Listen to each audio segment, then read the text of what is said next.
Hello friends, Poppy's টুপ গার্ডেনে আপনাদের সবাইকে স্বাগত। আশা করছি আপনারা সবাই খুব ভালো আছেন, আমিও ভালো আছি। আজকেও দেখুন আমার সেই অনেকটা লেট হয়ে গেল। তো প্রত্যেক দিনই ভাবি যে তাড়াহুড়া করে কিছু কাজ সেরে নিয়ে তাড়াতাড়ি চলে যাব ছাদে, কিন্তু সে আর হয়ে ওঠে না। আসলে শীতকাল উঠতে উঠতেই দেরি হয়ে যায়, তারপরে এত কাজের চাপ পড়ে যায় যে সেই সময় আর ছাদে আসতেই পারি না। আর আজকে তো সকালবেলাও আসতে পারিনি, যার জন্য এইসব জিনিসগুলোও রোদে মেলতে পারিনি, তো সময়ই পাইনি আর কি সকালে আসতে। যাই হোক, সকালের সমস্ত ঝামেলা মিটিয়ে আবার দুপুরের জন্য একটু রান্না এগিয়ে রেখে তারপরে এখন এলাম ছাদে। বাকি রান্নাটা পরে গিয়ে করব। তো চলুন এখন কি কি কাজ করি সেটা দেখি। এই দেখুন কত কিছু যে রোদ দিতে হয় প্রত্যেক দিন, আবার প্রত্যেক দিন এই এসে বিকেলবেলায় সব আবার তুলতে হবে। আর মাটিতে রোদ দিলে দেখছি, মানে মাটিতে বলতে ছাদের উপরে প্লাস্টিকে না দিয়ে নিচে দিলেই দেখছি ভালো শুকায় মাটিটা। তো আমি কালকে বিকেলে আরও বেশ খানিকটা তুলে রেখে গেছিলাম, তো সেটাও এর সঙ্গে মিশিয়ে দিয়েছি, তাই আজকে একসঙ্গে সব রোদ দিয়ে দিলাম। আর এটা হচ্ছে গোবর সার। এটা একটা বস্তা নতুন ঢেলেছিলাম, তার মধ্যে যে ঢেলাগুলো ছিল সেগুলো বেছে আমি এই যে এখানে বালতিতে রেখে একটু জল ছিটিয়ে রেখে দিয়েছি, যাতে ওটাও আবার এরকম হয়ে যায়। দেখুন কত সুন্দর, একদম গুঁড়ি গুঁড়ি হয়ে গেছে, খুব সুন্দর হয়েছে। কেঁচো থাকে তোর মধ্যে, তাই এরকম হয়ে যায়। আর এখানে অনেকটা সবজির খোসা প্রত্যেক দিন এনে দিতে দিতে দেখুন আবার কতটা জমা হয়েছে। আর এটা হচ্ছে চা পাতা, ইউজ করা চা পাতা, যেটা আমি ধুয়ে ধুয়ে রেখে দিই, এতটা নিচে জমে গেছিলো, তো সেখান থেকে নিয়ে এসে এটা আবার আজকে যে কাজটা করব প্রথমেই সেটাই শুরু করি, কারণ করব করে করাই হচ্ছে না। এই যে দেখুন কবে থেকে সেই রেখে দিয়েছি কুলেখাড়ার ডালগুলো, তো আজকাল করে সেটা আর করাই হচ্ছে না, তাই ভাবলাম আজকেই কাজটা করে নেব। আর এই যে গামলাটা আমার, এটা একদম প্রায় ভেঙেই গেছে, তো এটাকে একটা জায়গায় বসিয়ে রেখে দিতে হবে, এটা দিয়ে কাজ করতে গেলে একদম ভেঙে যাবে। তো ভাবলাম এটার মধ্যেই আমি বেড তৈরি করে কুলেখাড়ার ডালগুলো সব লাগিয়ে দেব। আর এটা নিয়েছি যে এটা দেখি একটু ছিদ্র করতে পারি কিনা, যদি না পারি তাহলে পরে গরম করে এনে ছিদ্র করে দিতে হবে।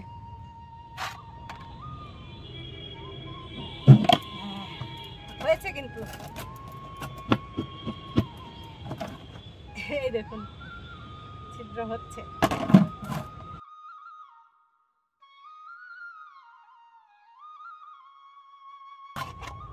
এই দেখুন 3 দিকে 3টে ছিদ্র আমি করে নিয়েছি। এই দেখুন, এই দেখুন প্রথমেই এর মধ্যে খানিকটা ডিমের ট্রে এরকম ছোট ছোট করে কেটে দিয়ে নেব, কারণ এত বড় গামলা মাটি দিয়ে ভর্তি করা সম্ভব না। এত বড় গামলা মাটি দিয়ে ভর্তি করতে গেলে প্রচুর মাটি লাগবে, আর এই গামলাটার তো জরাজীর্ণ অবস্থা, এর বেশি ভারী করলেও মুশকিল। তাই যাতে হালকা হয় তার জন্য আমি মাটিটা কম ব্যবহার করব। 2টো ট্রে দিয়ে দেব, এটা জলে জলে মাটি হয়ে যাবে। আর ডিমের ট্রে কিন্তু দারুণ মাটি হয়ে যায়, একদম কোনো চিহ্ন থাকে না, কিছুদিন পরেই খুব সুন্দর মাটি হয়ে যায়। এমনিতেও এটা খুব বেশি সরানো টরানো যাবে না, এক জায়গায় বসিয়ে রেখে দিতে হবে।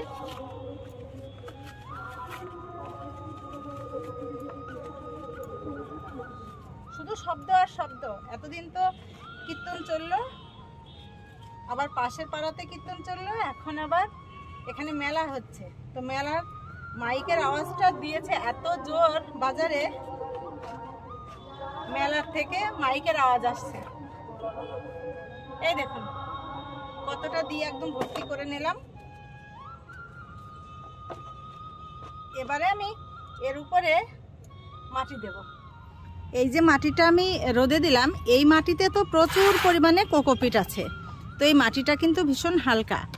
আর আমার আর একটা কাজও করব করে করা হচ্ছে না, যেটা হচ্ছে আমার কোকোপিটটা ভেজানো হয়ে উঠছে না। কোকোপিট আছে ঘরে, তো সেই কারণে আমি এখন কোকোপিটটা দিতেও পারছি না, ভিজাতে হবে তারপরে। তো এই মাটিটাই দিয়ে দিই সেই জন্য, কারণ এটা হালকাই মাটি, কোকোপিট যত দেওয়া যায় মাটি তত হালকা হয়। আর খুব বেশি মাটি দিয়ে আমি লাগাবো না, অল্পই মাটি দেবো। এই দেখুন, চলুন এটা নিয়ে যাই।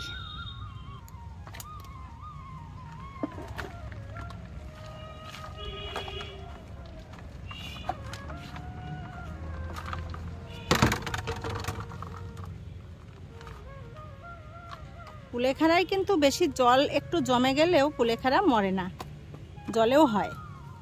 দেখুন মাটি কিন্তু কমই দিয়েছি, এই যে ডিমের ট্রেগুলো দেখাই যাচ্ছে। তো এইভাবেই এর মধ্যে আমি এবারে জল ঢেলে দেব।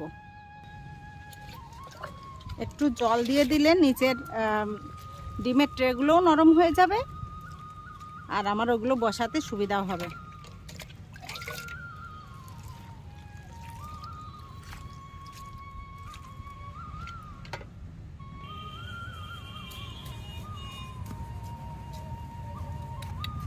ওই দেখুন ডিমের ট্রে কিন্তু সঙ্গে সঙ্গে একদম নরম হয়ে গেছে, বসে যাচ্ছে।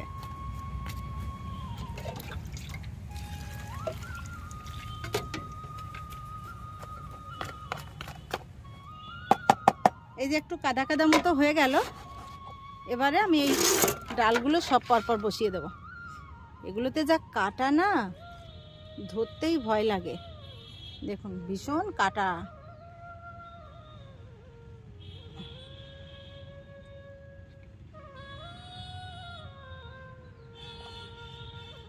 অনেকগুলোতেই দেখছি শেকড় হয়েছে, দেখুন জলে থেকে থেকেই শেকড় গজিয়ে গেছে। সেজন্যই বলছি একটা ডাটাও কিন্তু আমার মরেনি, জলে থেকে পচেনি, কবে থেকে রেখে দিচ্ছি। তো সব কিন্তু এই দেখুন কত সুন্দর শেকড় হয়েছে।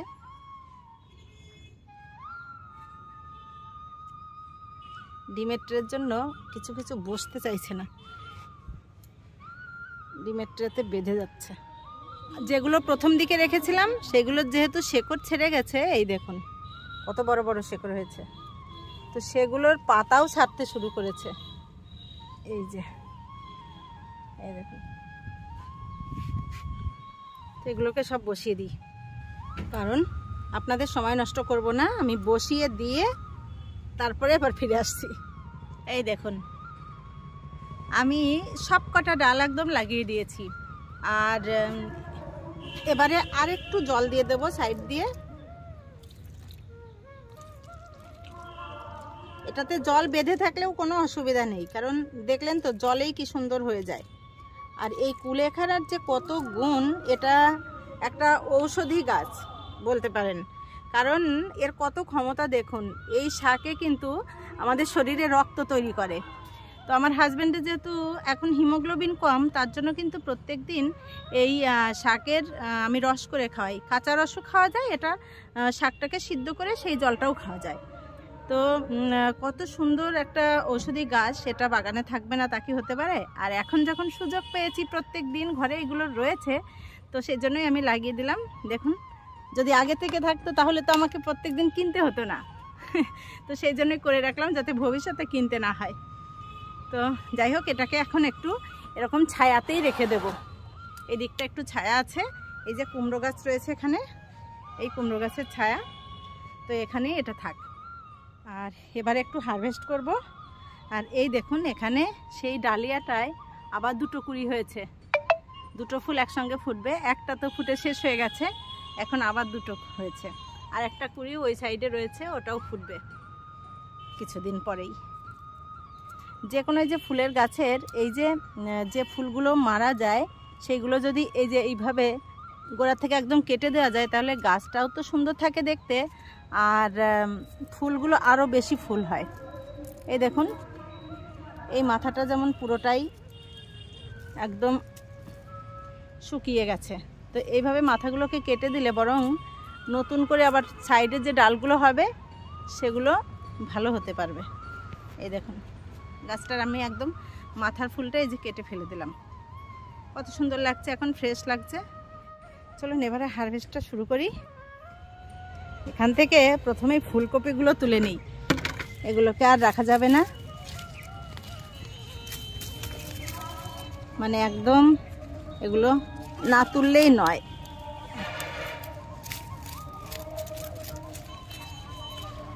এখানে তিনটে আছে, তিনটেই আমি তুলে নেব। এই দেখুন তিনটেই তুলে নিলাম। এগুলোর একটু গোড়াগুলোকে কেটে নিতে হবে। ফুলকপি কিন্তু আমি যেগুলো টবে করেছিলাম সেগুলো খুবই ভালো হয়েছিল, সেটা আপনারা দেখেছেন। 8 ইঞ্চির টবে করেছিলাম, খুব ভালো হয়েছিল। আর এই যে বড় বেডটার মধ্যে করেছি এটা খুব একটা ভালো হয়নি, তার কারণ হচ্ছে এই বেডটা তো নতুন রেডি করেছি, আর নিচের দিকে ছিল প্রচুর পরিমাণে পাতা, শুকনো পাতা আর গার্ডেন ওয়েস্ট, আর তার উপরে প্রচুর পরিমাণে কিচেন ওয়েস্ট দিয়ে আমি অল্পই মাটি দিয়ে প্রথমবার চাষটা করছি, তাই মাটিটা ভালো তৈরি হয়নি। তবে কিছু সবজি তো পাওয়া গেল, আর এরপরে মাটি তৈরি হয়ে গেলে খুব ভালো সবজি এখান থেকে পাওয়া যাবে। আমার ক্যাপসিকাম গাছে কিন্তু পাতা একদম কুকড়ে গেছে, কিন্তু তবুও ক্যাপসিকাম ধরেছে। ওই দেখুন একটা, আরও নিচের দিকে রয়েছে ছোট ছোট দু একটা, ওগুলো বড় হবে নাকি বুঝতে পারছি না, তো হতেও পারে। আমি কিন্তু খেয়ালই করিনি যে এখানে ক্যাপসিকাম হয়েছে। তো যাই হোক, এই জরাজীর্ণ গাছেও যে হচ্ছে এটাই আমার কাছে অনেক। সে যেমনই হোক, মনে হচ্ছে খুব একটা খারাপ হবে না।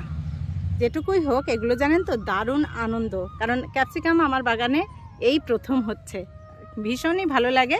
আর একটা প্রথম সবজি করেছি যেটা আজকে তুলবো, আপনাদেরকে দেখাবো, দারুণ হয়েছে সেটাও।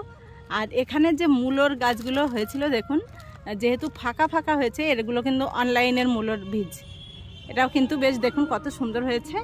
আর এই মূলগুলো মনে হচ্ছে ভালোই হবে সে বস্তার মধ্যে। এদিকে এই ফুলকপিটাও বড় হচ্ছে, তবে তোলার মতো এখনো হয়নি, এটা আরেকটু বড় হবে, কয়েকদিন পরে তোলা যাবে। আর বাঁধাকপিগুলো কিন্তু খুব সুন্দর হচ্ছে। এখান থেকে নেব একটু কামরাঙা। কামরাঙা যেহেতু সবই একসঙ্গে হয়েছে, তো সবই প্রায় তোলার মতো হয়ে গেছে।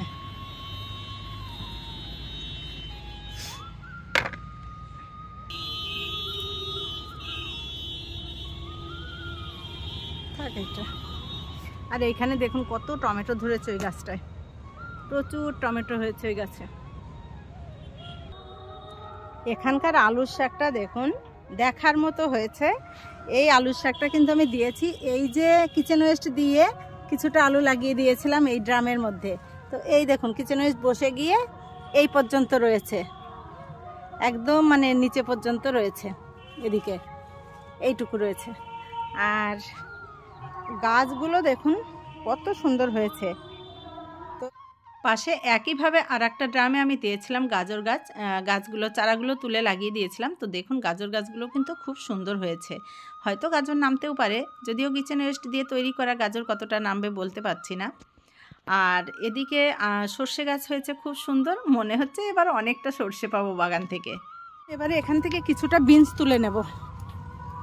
বিনস কিন্তু আমি আবার পরশুদিন কটা তুলে নিয়েছিলাম, সেটা আপনাদের সঙ্গে শেয়ার করা হয়নি, মানে দরকারের সময় দৌড়ি এসে নিয়ে চলে গেছি, সব সময় তো আর শেয়ার করা হয় না। কিছু বন্ধু আমাকে জিজ্ঞেস করছেন যে বিনস গাছ এখন লাগাতে পারবেন কি না, তো তাদের বলবো লাগিয়ে দিন, কারণ এখন দিনের দিকে একটু শীতটা কম ঠিকই, কিন্তু রাতের দিকে ভালোই ঠান্ডা পড়ে এবং কুয়াশাও পড়ে, তো এখনও লাগিয়ে দিলে হবে। আর একবার চারা বেরিয়ে গেলে তারপরে বড় হতে আর বেশি দিন সময় লাগে না। আর বিনস গাছ হচ্ছে একটু বড় হতেই ফুল নিয়ে বড় হয় এবং বিনস নিয়েই বাড়তে থাকে, তো সেই জন্য এখনও লাগিয়ে দিলে পেয়ে যাবেন, কারণ এখনও 1 মাস তো শীত আছেই। এইভাবে এখানে আমার যতগুলো গাছ আছে তার মধ্যে একটা গাছ দেখলাম একটু আলাদা বেরিয়েছে, এই যে এই গাছটা কিন্তু লতিয়ে আমার এই জবা গাছের উপর দিয়ে ঘুরে বেড়াচ্ছে, এই দেখুন লতার মতো একদম। তো এই গাছের বিনসটাও কিন্তু আলাদা, বিনসটা দেখুন ছোট ছোট আর একটু চ্যাপটা চ্যাপটা, আমি জানি না এটা কি বিনস, এটা কিন্তু আলাদা, সাইজটা ছোট আর একটু চ্যাপটা চ্যাপটা টাইপের।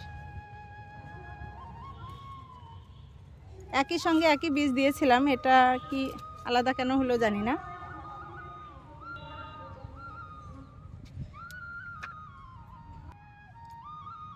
তো দেখুন এখনো ভিতর দিয়ে বেশ কিছু রয়ে গেল ছোট ছোট, আর আমি কতটা এখান থেকে দেখুন তুলে নিয়েছি। আর এদিকে যে গাছটা এটাতেও কিন্তু আবার ধরতে শুরু করেছে, এই দেখুন কত ফুল ফুটেছে, এটা কিন্তু অনেক পরে বসানো গাছ, তো এটাতেও দেখুন ধরছে। এগুলোতে একটু ছোট আছে, এগুলো তোলার মতো হয়নি। তো এই দেখুন এটা বাবা, এখানেও তো বেশ তোলার মতোই প্রায় হয়ে গেছে। ওই দেখুন ভিতর দিয়ে তো এখানে 4টে গাছ আছে, একটা 12 ইঞ্চির গ্রো ব্যাগে। এরকম একটা জায়গাতেই করে রাখলে মোটামুটি চাউমিন, ভেজ ডাল, ফ্রাইড রাইস খাওয়ার কাজ তো চলেই যায়, তাই না? এবারে এখানে থেকে নেব হচ্ছে বেগুন। এই দেখুন, আমার এই গাছটা কিন্তু আজকেই প্রথম বেগুন তুলছি এখান থেকে। ওই যে ব্যাগের মধ্যে যে গাছটা আমি বসিয়েছিলাম সেই গাছের বেগুন এই দেখুন কত বড় হয়েছে। তবে বেগুনের গাটা এরকম কেন কি জানি, একটু কেমন খাঁচকাটা টাইপের। তো আরও বেগুন হচ্ছে এখানে এই গাছে। এই যে এখানে একটা হচ্ছে, এই যে এদিকে হচ্ছে, বেরোচ্ছে, আর এদিকে একটা হচ্ছে, এখানেও ফুল হয়েছে, একটা বেগুন রয়েছে। এই দেখুন গাছটার দেখুন চেহারা, এই যে গাছ গত বছরের গাছ, তো একটা বেগুন হয়ে রয়েছে এখানে। নিয়ে যাই, কবে হনুমানে খাবে তার ঠিক নেই। মেলার থেকে এত মাইকের আওয়াজ আসছে যে আমাকে মাঝে মধ্যেই একটু মিউট করে দিতে হচ্ছে, যেখানে যেখানে বেশি আওয়াজ। তো কি আর করা যাবে, যাই হোক কদিন এখন চলবে এরকম। আর এই যে গাছগুলো দেখছেন বেগুন গাছ, এগুলো কিন্তু এবছরেই বসিয়েছি। গাছগুলো বেশ ভালোই হয়েছে আর সবে ফুল ধরতে শুরু করেছে। এরপরে এগুলোর থেকেও বেগুন পাবো। যাই হোক চলুন, এবারে আজকের নায়িকাকে তুলব। আমার আজকের নায়িকা এই যে ব্রোকলিটা কিন্তু অনেকটা বড় হয়েছে, আর আজকে আমি এটাকে তুলে নেব, কারণ এটা একদম তোলার মতো হয়ে গেছে। আর একটা পাশে এই যে হচ্ছে, আরও কিছু হচ্ছে, ওই যে ওইদিকে আছে। তো চলুন এটাকে তুলে নিই। এটা যা মোটা হয়েছে, আমাকে একটু কষ্ট করেই কেটে নিতে হবে। তো ব্রোকলিটাকে তোলার জন্য টবটাকে আমাকে সামনে একটু এগিয়ে নিতে হলো, কারণ অনেকগুলো গাছ ওখানে আমি সাজিয়ে রেখেছি তাই। আর দেখুন 8 ইঞ্চির টবের মধ্যেই কিন্তু বেশ ভালো হচ্ছে। তো মাটি তৈরি যদি ভালো হয়, ঠিকঠাক হয়, তাহলে কিন্তু অল্প মাটিতেও ভালো সবজি ফলানো যায়। তো ওটাকে তো আমি ভেবেছিলাম যে খুব কষ্ট করেই মনে হয় আমাকে কেটে নিতে হবে, কিন্তু না, দেখলাম একদম নরম ডাঁটটা। আমি একটু চাপ দিতেই ভেঙে গেল ওটা। আসলে ডাঁটটা যে অতটা নরম আমি ভাবতেই পারিনি, তুলতে গিয়ে সেটা বুঝলাম। আর ওদিকে মেয়ে আমাকে ডাকলো, মেয়ে কলেজে যাচ্ছে, তাই মেয়েকে একটু বাই করে দিয়ে এলাম। তো দেখুন আজকের হারভেস্টটা কিন্তু দারুণ হলো, খুব বেশি নয় কিন্তু খুব সুন্দর। তো একদম নতুন একটা জিনিস পেলাম, যেটা হচ্ছে ব্রোকলি। এটা প্রথম হয়েছে আর খুব সুন্দর সাইজও হয়েছে। দেখুন 8 ইঞ্চির একটা টবে হয়েছে, কিন্তু কত সুন্দর হয়েছে। তো আজকে কত রকম হলো দেখুন। বিনস তো অনেকটা বিনস, বিটরুট, কামরাঙা, ফুলকপি, ব্রোকলি, বেগুন। তো এগুলো গুনতে এসে মনে পড়লো, আরে যা, একটা লেবু নিতে হবে, লেবু নেওয়ার কথাটা তো ভুলেই গেছি। আর বারবার নিচে থেকে মনে করে এসেছি যে লেবু আজকে নিয়ে আসবো, কারণ সেই খাওয়ার সময় প্রত্যেক দিন মনে পড়ে, আর তখন আর এই 3 তলার উপরে আসতে ইচ্ছা করে না। তো একটা গাছে আমার খুব সুন্দর ফুল হয়েছে, আর এই গাছটায় সবে ফুল একটা দুটো আসতে শুরু করেছে। তো দেখুন বাকি সবজিগুলোর সঙ্গে অ্যাড হয়ে গেল কয়েকটা লেবু। তো এবারে এগুলোকে নিয়ে নিচে যাই, কারণ বাকি রান্নাটা সারতে হবে। তো যাই হোক, আজকের ভিডিওটা যদি আপনাদের ভালো লাগে, লাইক, কমেন্ট, শেয়ার করে পাশে থাকবেন।